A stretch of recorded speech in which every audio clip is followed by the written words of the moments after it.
নমস্কার বন্ধুরা, কেমন আছেন সবাই? আশা করি সবাই খুব ভালো আছেন। আমি সর্বাণী। আমার বই পড়ুন বইকে ভালোবাসুন চ্যানেলে সবাইকে স্বাগত জানিয়ে আজ আমি আপনাদের পড়ে শোনাব লেখক বিভূতিভূষণ বন্দ্যোপাধ্যায়ের লেখা একটি ছোট গল্প, রাসু হাঁড়ি। শুনতে থাকুন। রাসু হাঁড়ি। সেবার আষাঢ় মাসে আমাদের বাড়ি একজন লোক এসে জুটল। গরিব লোক, খেতে পায় না। তার নাম রাসু হাঁড়ি। আমরা তাকে 7 টাকা মাইনে মাসে ঠিক করে বাড়ির চাকর হিসেবে রেখে দিলাম। প্রধানত সে গরু বাছুর দেখাশুনো করত, ঘাস কেটে আনতো নদীর চর থেকে, সানি মেখে দিত খোল জল দিয়ে।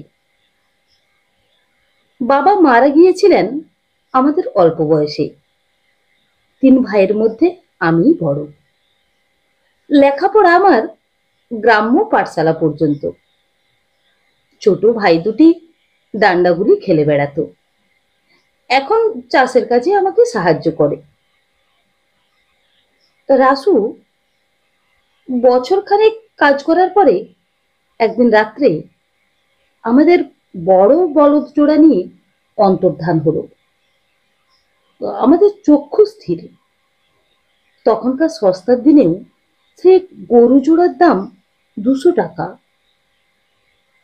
আমার ছোট ভাই সত্যচরণের বড় সাধের বলদ।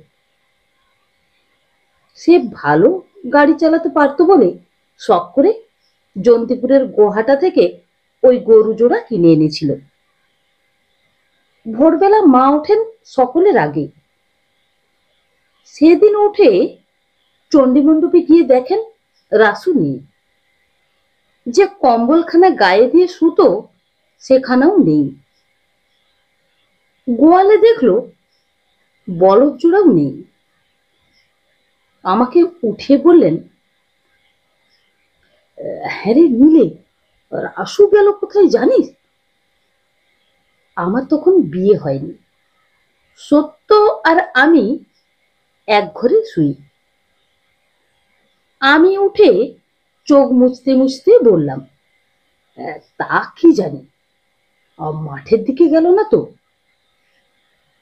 এত ভোরে এসে কোনোদিনও মাঠে যায় না, আজ গেল কেন? বড় গরু জোড়াও তো দেখছি নি। গরুকে কি মাঠে খাওয়াতে নিয়ে গেল? এত সকালে আর এই শীতে ও কখনো তো যায় না। তাই তো, দাঁড়াও, উঠি আগে। বহু খোঁজাখুঁজি হলো সারা দিন ধরে।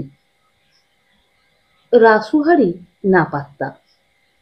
নির্ঘাত ভেগেছে গরু জোড়া নিয়ে। অমন গরু জোড়া! সত্য তো পাগলের মতো হয়ে গেল। ওর গায়ে খুব জোর, খুব সাহসী আর তেজি ছোকরা। বললে, দাদা চলো, ওর বাড়ি সেই বেলডাঙ্গা যাব। কে যাবে? তুমি আর আমি। জানিস ওর বাড়ির ঠিকানা? বেলডাঙ্গা থানা, মোড়টা বেনাদহ গ্রাম। ও 2বার চিঠি পাঠিয়েছে ওই ঠিকানায়। ডাকঘর ওই বেলডাঙ্গা, জেলা মুর্শিদাবাদ।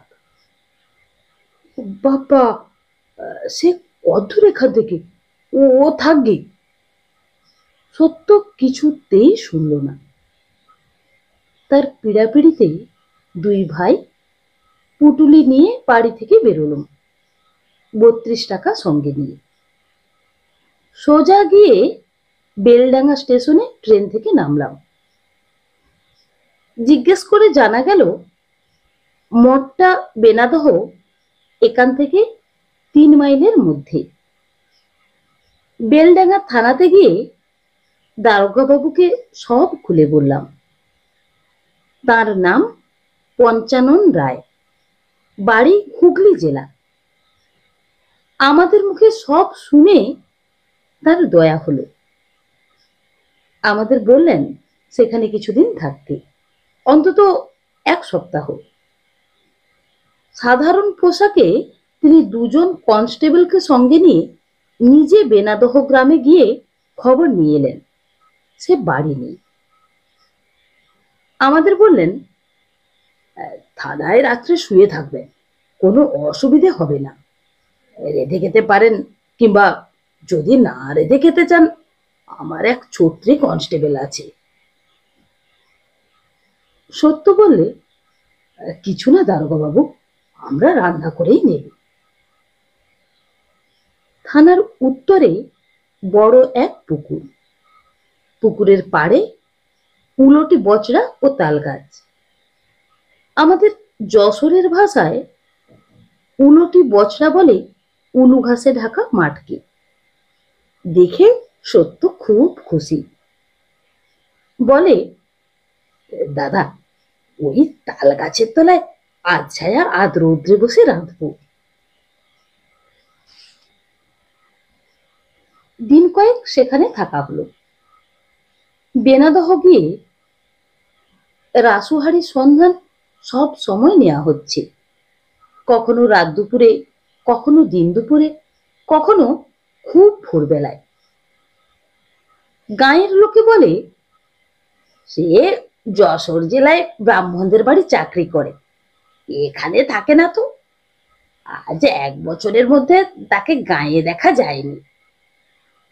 সুতরাং 7 দিন পরে আমরা রাসুহারিকে অপ্রকট অবস্থায় রেখেই বেলডাঙ্গা থেকে রওনা হলাম বাড়ির দিকে।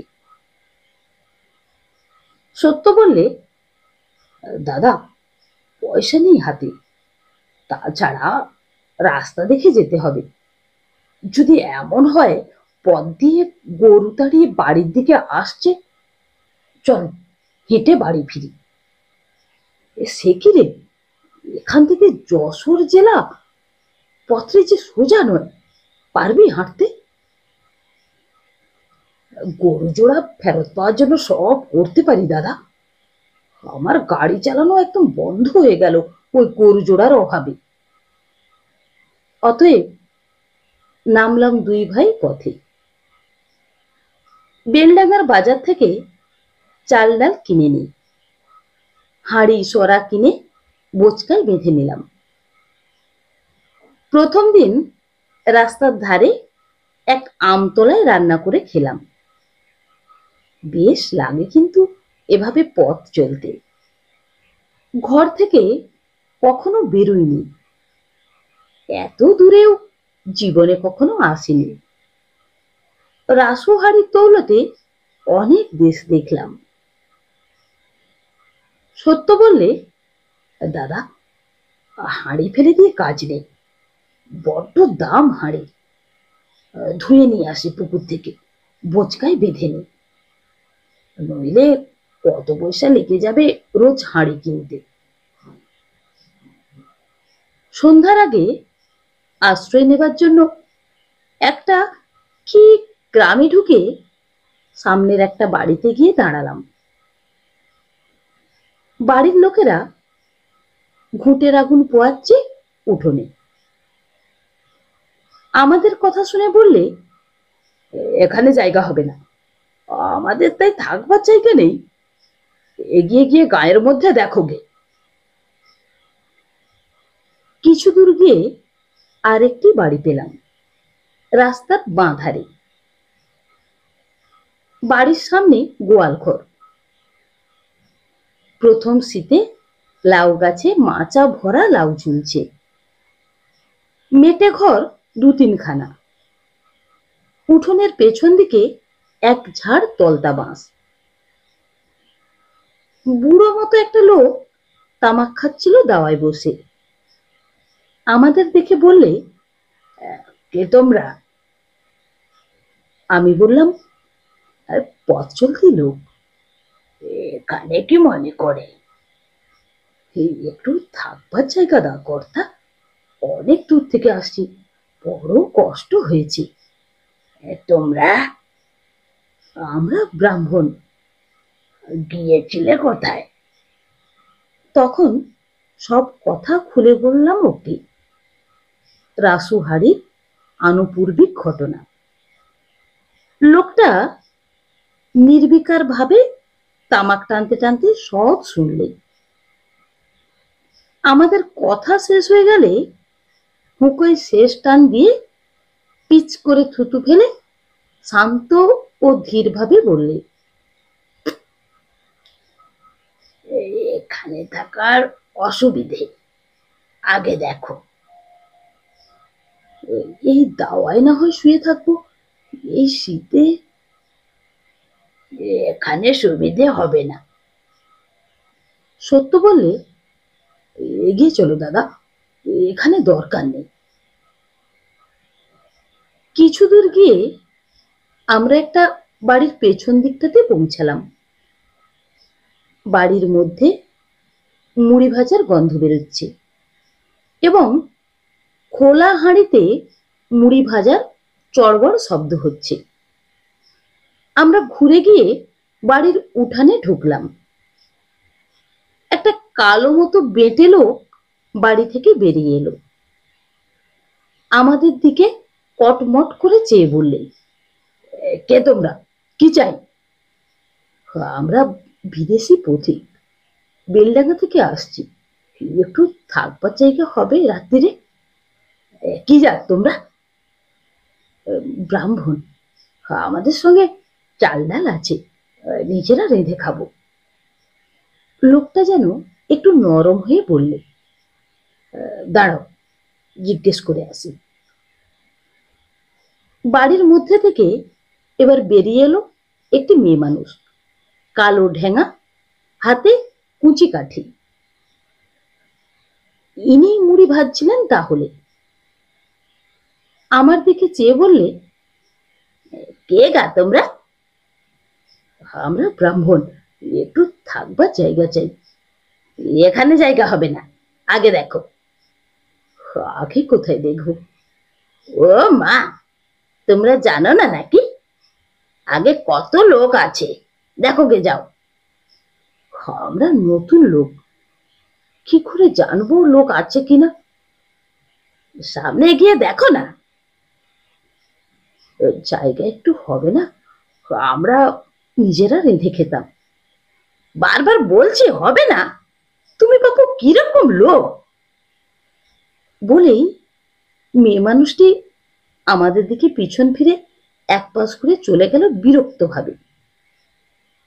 সত্য বললে, দাদা উপায়, কেউ তো জায়গা দেয় না দেখছি, রাত বেশ হলো, চলো দেখে এগিয়ে। আমাদের কি চোর ডাকাত ভাবছে নাকি? কি করে বলবো, চল দেখে এগিয়ে। এবার একটা পাকা দালান বাড়ির বাইরে রোয়াকে আমরা ক্লান্ত ভাবে এসে বসে পড়লাম বোচকানা নিয়ে। অনেকক্ষণ পরে একজন লোক বাড়ি থেকে বের হয়ে কোথায় যাচ্ছিল লণ্ঠন হাতে আমাদের দেখে বিস্ময় ভাবে বললে, কে তোমরা? আমি বললাম, একটুখানি শুয়ে থাকবার জায়গা দেবেন রাত্রিরে? আমরা ব্রাহ্মণ, বাড়ি যশোর জেলা, বেলডাঙ্গা থেকে আসছি। হেঁটে আসছো? হ্যাঁ। তা শুয়ে থাকো, ব্যাস এই পর্যন্ত। বললে না, উঠে বৈঠকখানার মধ্যে গিয়ে শো, কিংবা তোমরা খাবে কি? কিছু না। সেই যে গেল, আর তাকে দেখলামও না, আর কোনো খোঁজ খবরও নিলে না আমাদের। সেই শীতের রাত্রে খোলা রোয়াকে কাপড় পেতে দুই ভাই শুয়ে রইলাম। কি করি? সত্য বললে, রাসোহারের সঙ্গে একবার দেখা হতো, তার মুন্ডুটা ভেঙে দিতাম এক ঘুষিতে। সত্য বেশ জোয়ান ছোকরা, খেতেও পারতো অসম্ভব। এক সের রান্না করা মাংস আর আধ সের চালের ভাত একাই খেতে পারতো। বেলডাঙ্গার বাজারে সস্তা ডিম দেখে ও বলতো, দাদা রোজ 4টে ডিম একবারে ভাতে দিও আমার জন্য, খুব করে ডিম খেয়ে নেই। আরো বেশি করে তার কথা মনে পড়ছে কারণ কিন্তু থাক সেসব ওখানে। আরো একদিন কাটলো পথে, বেথুয়া ডহরে ছাড়লাম। আরো এগিয়ে যাই দুজনেই। জগদানন্দপুর বলে গ্রামের হাটে বড় একটা মাছ কিনলাম বেলা 10টার পরে। খিদেও পেয়েছে বেশ। একটা বড় পুকুরের ধারে আম গাছের ছায়ায় সত্য উনুন করতে লাগলো। আমি মাছ কুটবার ছাই কি করে জোগাড় করি তাই ভাবছি। এমন সময় সত্য বললে, ওই দেখো দাদা। যা দেখলাম তা এখনো মনে আছে। আজ এই 14-15 বছর পরেও একটি সুন্দরী বউ গামছা কাঁধে নিয়ে আমাদের দিকে আস্তে আস্তে পথের অদূরে দাঁড়িয়ে রয়েছেন থমকে। আমরা রান্না করতে বসেছি পথের ধারেই। এই পথটা নিশ্চয়ই পুকুর ঘাটে যাওয়ার পর। বউটি অপরিচিত লোকেদের দেখে ঘাটে যেতে পারছেন না। ভদ্রলোকের মেয়েদের স্নানের ঘাটে যাবার পথের ধারে আমাদের রান্না করতে বসা উচিত হয়নি। সত্য বললে, দাদা ঘাটের পথে বসেছি, কি করি, উঠে যাব? হঠাৎ দেখি বউটি যেন আমাদের দিকে চেয়ে চেয়ে রেখে ফিরে গেলেন।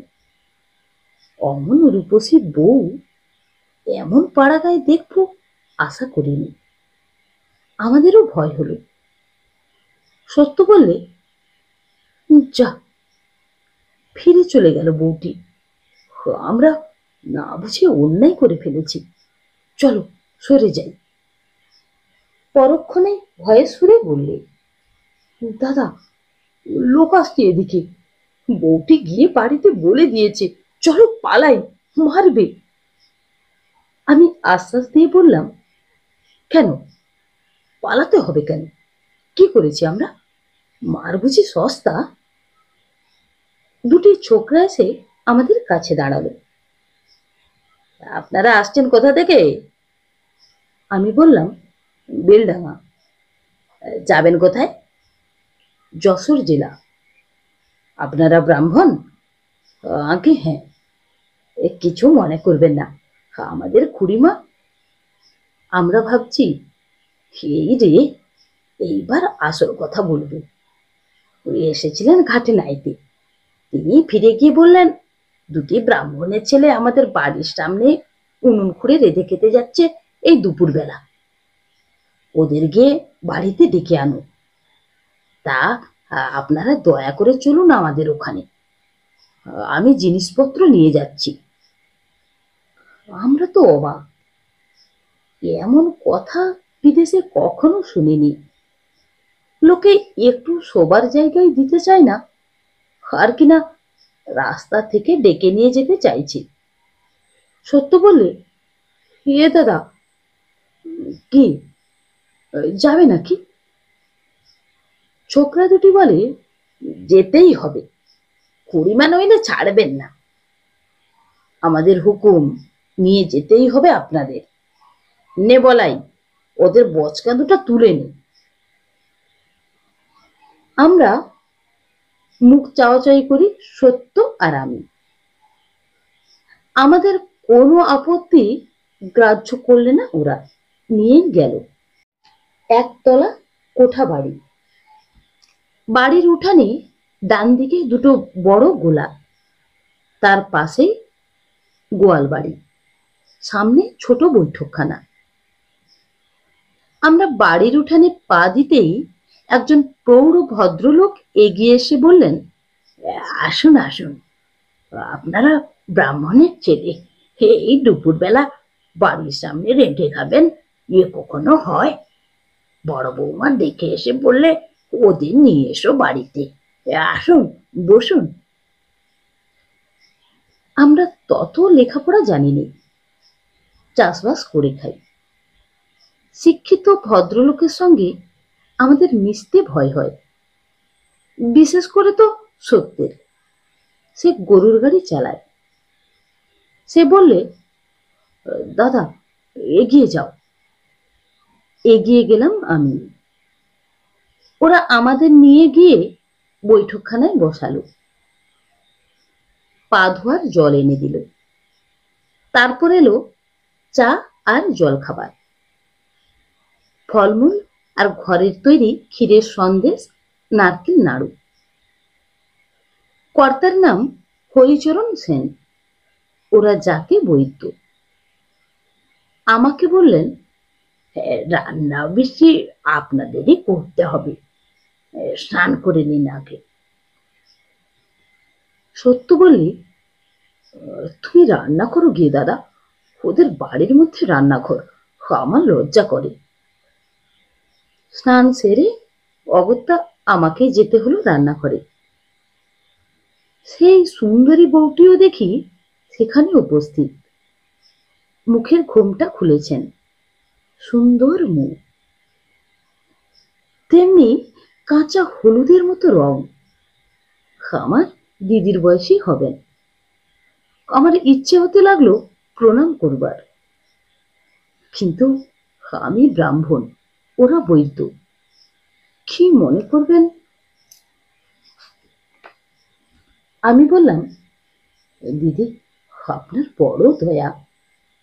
দিদি মুখের ঘোমটা আরো খুলে বললেন, দয়া কিসের? ও কথা বললে আমাদের পাপ হয় না, বলতে আছে। ছি, না বলেও তো পারছি না দিদি। না, বলতে হবে না। রান্না করতে জানেন? আমি হেসে বললাম, পারিনি তো করে খাচ্ছি কি করে। হ্যাঁ দিদি, আমার ভাই বাইরে বসে আছে, সে আরো ভালো রান্না করতে পারে। কই, তিনি বাইরে বসে আছেন কেন? ডেকে আনুন গিয়ে, দেখি কেমন রাঁধেন। সে আসবে না, বড় লাজুক। আপনার ছোট? 5-7 বছরের ছোট। ডেকে আনুন, আমি রান্নার জিনিসপত্র আনি। ডাল রান্না করতে পারবেন তো? খুব। জিনিসপত্র যা তিনি আনলেন তা অনেক রকম, চাল, ডাল, ঘি, দুধ, আলু, বেগুন, কই মাছ। বললেন, সরুন, আমি কুটে বেছে দিই। ভালো কথা, আপনারা যে মাছ কিনেছিলেন সে মাছটা ভালো নয়, পচা। সেটা কুটে ঝাল দিয়ে রান্না করতে দিয়েছি। ও মাছ আপনাদের খেতে দেব না, বিদেশি লোক, পচা মাছ খেয়ে অসুখ বিসুখে পড়বেন শেষকালটাতে। সে হবে না বাপু, একদম পচা। আমি কিনিনি, সত্য কিনেছি, ছেলে মানুষ ঠকেছি। কই, তাকে ডাকুন না। সে আসবে না দিদি, সে থাকুক বসে বাইরে, বড্ড লাজুক, ঘেমে উঠবে এখানে এসে। তাছাড়া আমরা হলাম পাড়া গিয়ে মুখ্য সূক্ষ্ম বামুন, লোকের সঙ্গে কথা বলতে মিশতে আমাদের লজ্জা হয়। আপনাকে দিদির মতো দেখেছি বলে কোনো লজ্জা হচ্ছে না, কিন্তু অন্য জায়গায় হলে সে কথা থাক। আপনি কিরকম রাঁধেন দেখব।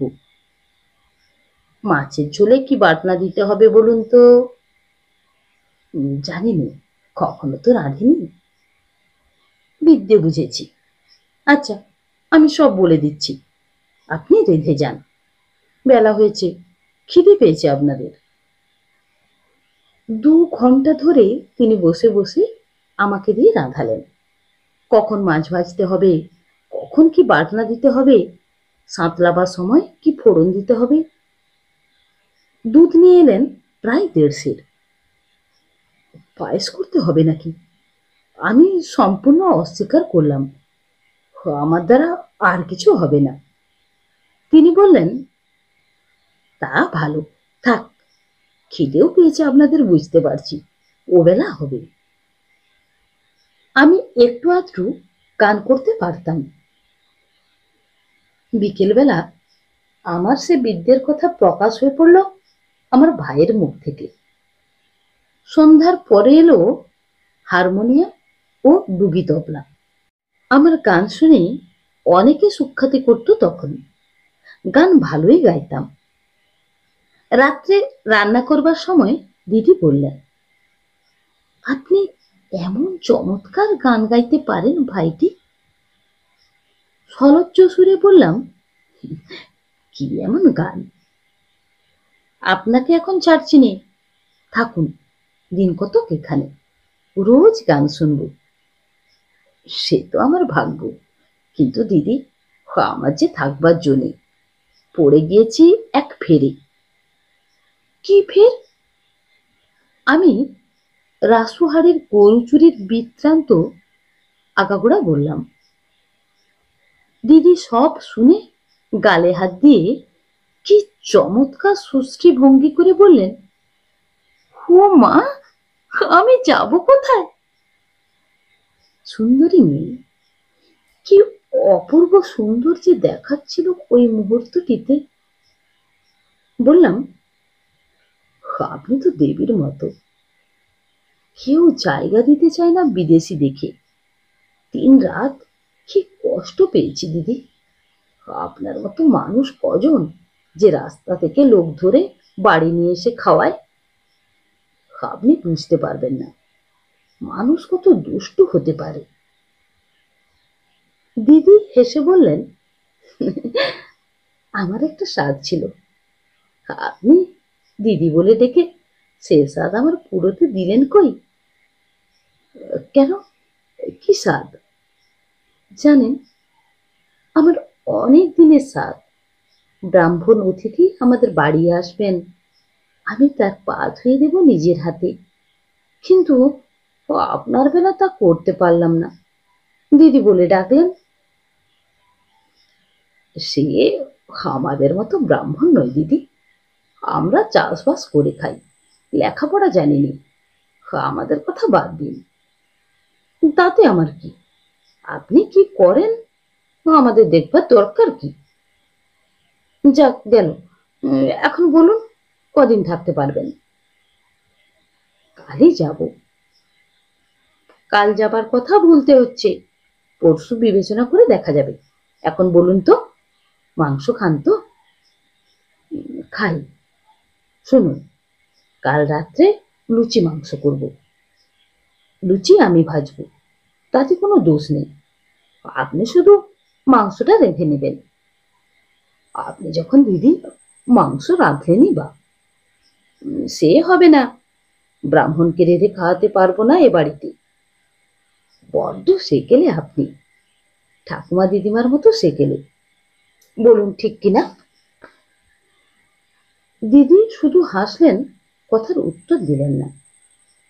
পরদিনও পরম যত্নে আদরে কাটলো ওদের বাড়ি। সন্ধ্যার আগে গানের ব্যবস্থা হলো। বাড়ির মেয়েরা আড়াল থেকে গান শুনলেন।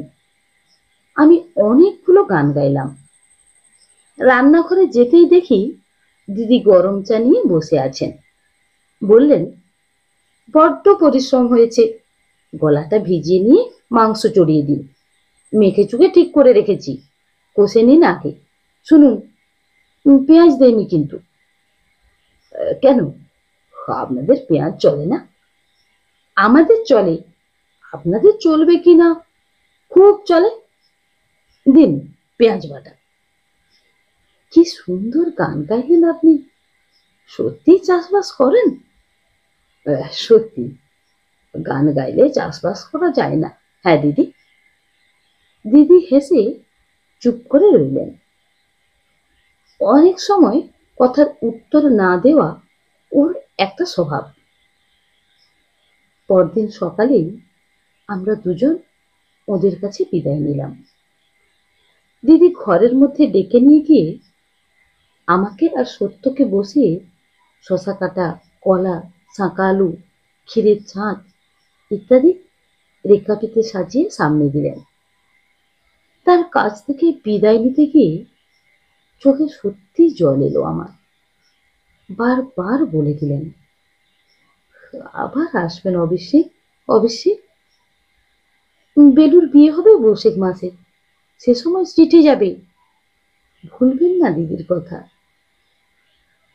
আসবার সময় কর্তাকে বললাম, দিদির মতো মানুষ দেখিনি কর্তামশাই। বৃদ্ধ বললেন, বড় বৌমা তো এ বাড়ির লক্ষ্মী, ওর থেকেই সংসারের উন্নতি। উনি আসার পর থেকে সংসার যেন উতলে পড়লো। আর মার আমার কি দয়া, পাড়ার কেউ অভুক্ত থাকবে না, সব খবর নিজে নেবেন। তিনটে স্কুলের ছেলেকে মাইনে দিচ্ছেন এই পাড়ার, যে এসে ধরবে না বলতে জানেন না। মা আমার স্বয়ং লক্ষ্মী, রূপে গুণে লক্ষ্মী। ভুলিনি তার কথা। আজ 14 বছর হয়ে গেল, এখনো মনে জ্বলজ্বল করছে সে মূর্তি। আর সেখানে যাওয়া হয়নি, কোনো খোঁজ খবরও নেওয়া হয়নি। আজ কেন একথা মনে উঠলো এতদিন পরে, বলে সে উপসংহারটি। দিন 5-6 আগে আমার ভগ্নিপতি মনমোহন রায় দফাদার সেই রাসুহারিকে গ্রেপ্তার করে বিকেলবেলা আমার বাড়িতে নিয়ে হাজির। রাসুহারি জয়দিয়ার বাঁওড়ের ধারে শুয়োরের পাল চড়াচ্ছিল, এখান থেকে 11 মাইল দূরে। মনমোহন থানায় হাজিরা দিতে যায় রোজ বৃহস্পতিবারে এই পথ দিয়ে। রাসুহারিকে দেখে চিনতে পেরেছি এবং চৌকিদার দিয়ে তক্ষুনি গ্রেপ্তার করিয়ে আমার এখানে নিয়ে এসেছে।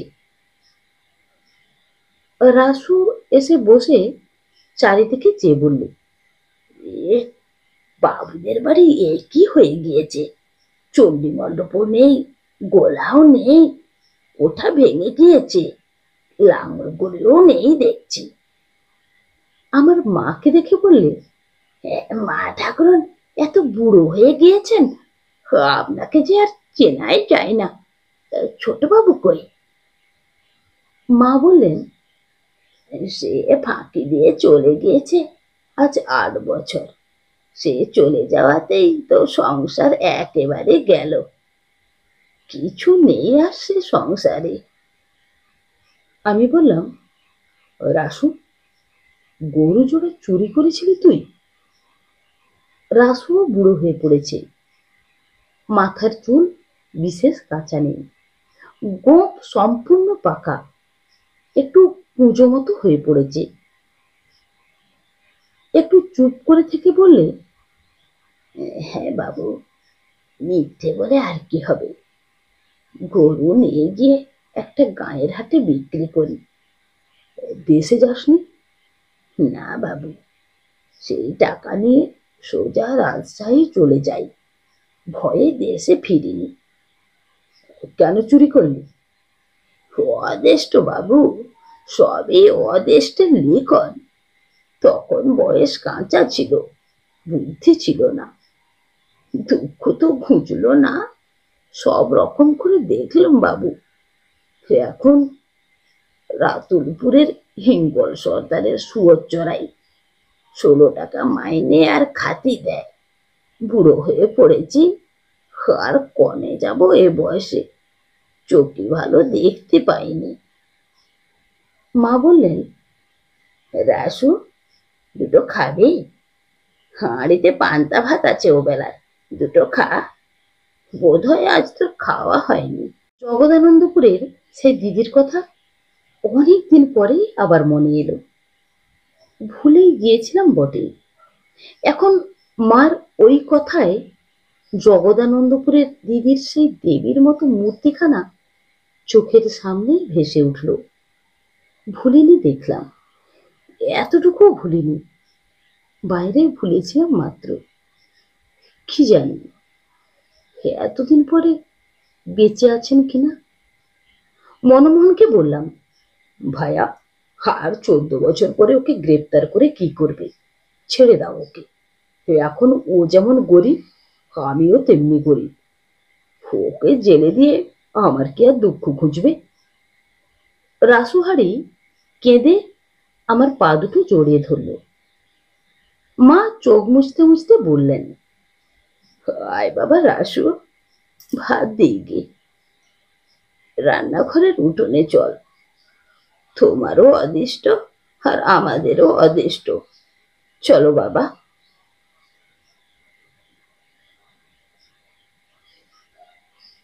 বন্ধুরা, আমার এই গল্প পাঠ যদি আপনাদের ভালো লেগে থাকে তাহলে আমার গল্পটিতে একটি লাইক দিয়ে আমার চ্যানেলটি সাবস্ক্রাইব করে আমার সঙ্গে থাকার অনুরোধ রইল। নমস্কার।